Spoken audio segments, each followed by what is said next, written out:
All my life, I only learned one thing: hard work and trust. But that night, my world shattered with a single notification. Dubai, but I've never even renewed my passport. My heart started pounding. It felt like a nightmare I couldn't wake up from. Alert after alert flashed on my screen. A private yacht for $18,000. Luxury shopping for $25,000. A five-star resort for another $24,500. In minutes, $80,000 of my life savings were gone.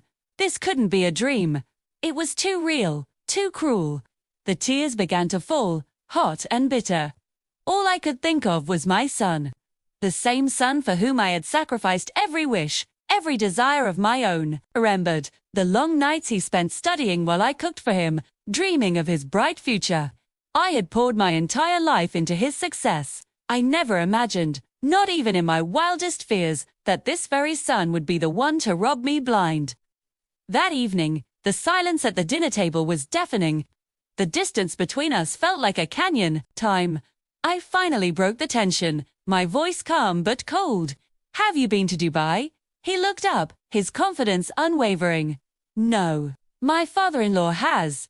A slow, dreadful realization washed over me. I looked straight at him. "Using my card." His confession came without a hint of remorse, almost defensively. "Yes, I used your card details. The music of our lives just stopped. The air went still."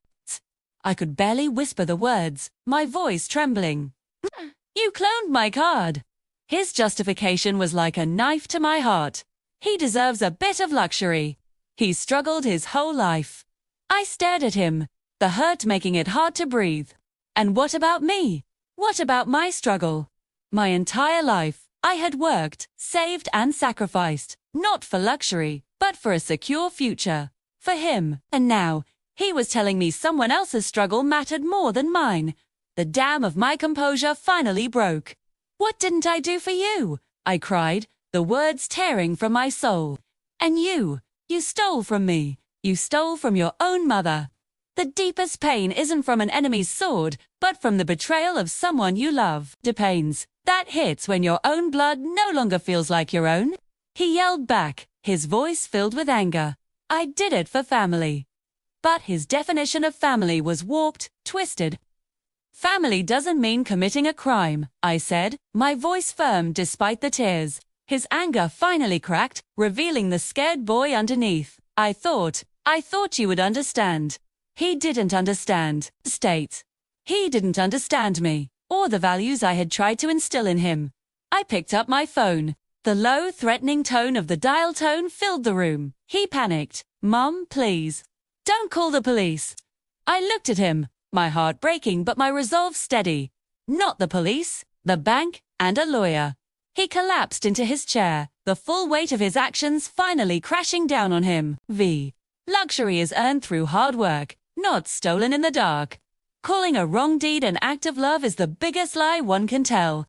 That night, trust shattered, and with it, the sound of our relationship fell silent.